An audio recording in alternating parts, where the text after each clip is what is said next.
خدا کا کلام بیان کرتا ہے کہ وہ اپنے وقت پر پھلتا ہے. کئی بار آپ درخت لگاتے ہیں تو کہتے ہیں کہ جی 5 سال ہو گئے, 7 سال ہو گئے, 10 سال ہو گئے, اس پر پھل ہی نہیں آیا.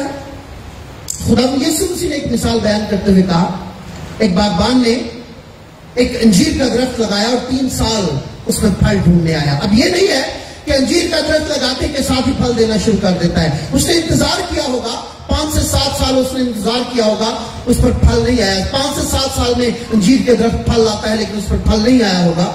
پھر ایک اور سال آیا, اس نے کہا اچھا ایک اور سال گزر جائے, پھر بھی پھل نہیں آیا. پھر ایک اور سال گزر گیا, اس نے کہا پھر بھی پھل نہیں آیا. پھر ایک اور سال گزر گیا, اس نے کہا پھل نہیں آیا. اس نے مالی سے کہا, باغبان سے کہا, اس نے کہا اس درخت کو کاٹ دے, اس نے جگہ کو بھی کیوں خواہ مخواہ میں روکا ہوا ہے. وہ وقت پر پھل نہیں لایا. اور یہاں پر کیا لکھا ہے کہ جو شخص خدا کا وفادار ہے, خدا کے کلام کے ساتھ خوشنود رہتا ہے, لکھا ہے کہ وہ اپنے وقت پر پھل لاتا ہے. اس کا مطلب یہ ہے کہ وہ اپنے وقت پر اس کی برکتیں اس کو مل جاتی ہیں. جس کا پتا بھی نہیں مرجھاتا, مصیبت, پریشانی, غم اور دکھ اور خزاں کا اس پر کوئی اثر نہیں ہے. اسے کسی طرح کی ڈر اور خوف میں مبتلا کرنے والی پریشانیاں نہیں ہیں. اور تیسری بات, جو کچھ وہ کرے بار بار ہوگا. کبھی کبھی آپ نے سنا ہوگا کہ بھئی وہ فلاں شخص کو دیکھو, وہ مٹی میں ہاتھ ڈالتا ہے تو سونا بن جاتا ہے. جس کام کو ہاتھ لگاتا ہے خدا اس میں برکت دے دیتا ہے. پرانے عہد نامے میں آپ یعقوب کے بارے میں پڑھیں, بزرگ یعقوب کے بارے میں. اس نے چتکبری بکریاں مانگی, خدا نے ان کو بڑھانا شروع کر دیا. اس نے ایک رنگ کی مانگی, خدا نے ان کو بڑھانا شروع کر دیا. جس کام میں اس نے ہاتھ ڈالا خدا نے اس کو برکت دی, اس لیے کہ وہ خدا کے ساتھ وفادار تھا. اور یہاں پر کلام اسی بات کو بیان کرتا ہے. اب دوسرا حصہ شروع ہوتا ہے, شریر ایسے نہیں ہے. کیسے نہیں ہے؟ شریر ایسے نہیں ہے جو اوپر بیان کیا گیا ہے. شریر ایسے نہیں ہے جن کے بارے میں پہلے بیان کیا گیا ہے. شریر ایسے نہیں ہے, بلکہ کیسے ہیں؟ لکھا ہے کہ وہ بھوسے کی مانند ہے جسے ہوا اڑا لے جاتی ہے. گاؤں کے دیہات کے لوگوں کے نزدیک بھوسے کی اہمیت ہوتی ہے, لیکن یاد رکھیں بھوسا بے وزن اور بے وقت ہوتا ہے. کلام میں لکھا ہے کہ جب خدا کا بیٹا یسوع اپنے جلال میں آئے گا اور پھر وہ کیا کرے گا, وہ گھیو کو تو اپنے کھٹے میں جمع کرے گا اور بھوسی کو اس آگ میں جلائے گا جو بجھنے کی نہیں. اور یہاں پر یہ بیان کیا گیا ہے کہ شریر بے وزن ہے, ان کی اہمیت نہیں ہے, ان کی حیثیت نہیں ہے. اور لفظ شریر پر ذرا غور کرنے کی ضرورت ہے. یہاں پر اس زبور میں اس لفظ کا مطلب دنیاوی طور پر شریر آدمی سے ہے, جو شرارت کرتا ہے, جو خدا کے ساتھ وفادار نہیں ہے. لیکن پرانے عہد نامے میں اور عبرانی لفظ کے مطابق لفظ شریر کا مطلب وہ لوگ ہیں جو خدا کو چھوڑ کر غیر معبودوں کی پوجا کرتے ہیں, جو خدا کو چھوڑ کر غیر معبودوں کے پیچھے چلے جاتے ہیں, اور وہ جو خدا کی عبادت کو رد کر کے بتوں کو اپنا خدا بنا لیتے ہیں. خدا سے دوری اور خدا کو چھوڑ دینے والوں کو شریر کہا گیا ہے. اور یہاں پر بھی ایسے لوگوں کے بارے میں بیان ہے کہ جو خدا سے دور ہیں اور خدا کے نزدیک آنا پسند نہیں کرتے ہیں. اس لیے شریر عدالت میں قائم نہ رہیں گے اور نہ خطا کار صادقوں کی جماعت میں, چونکہ ان کا وزن نہیں ہے, وہ بے وزن ہے, وہ بے وقت ہے, وہ بے حیثیت ہے, اس لیے وہ عدالت میں قائم نہ رہیں گے. انہیں عدالت کے روز وہاں سے اس ہمیشہ کی آگ میں ڈالا جائے گا جو ابلیس اور اس کے فرشتوں کے لیے تیار کی گئی ہے. اس کا مطلب یہ ہے چونکہ آگ وہ ابلیس اور اس کے فرشتوں کے لیے تیار کی گئی ہے, جو اس میں ڈالے جائیں گے سمجھ لیں کہ وہ بھی ان کے لیول ہی کے لوگ ہوں گے. اور نہ عدالت میں قائم رہیں گے اور نہ خطا کار صادقوں کی جماعت میں، جہاں پہ بہت سے لوگ سچائی کی طرف راغب ہو، وہاں پر غلط آدمی ٹھہر نہیں سکتا ہے۔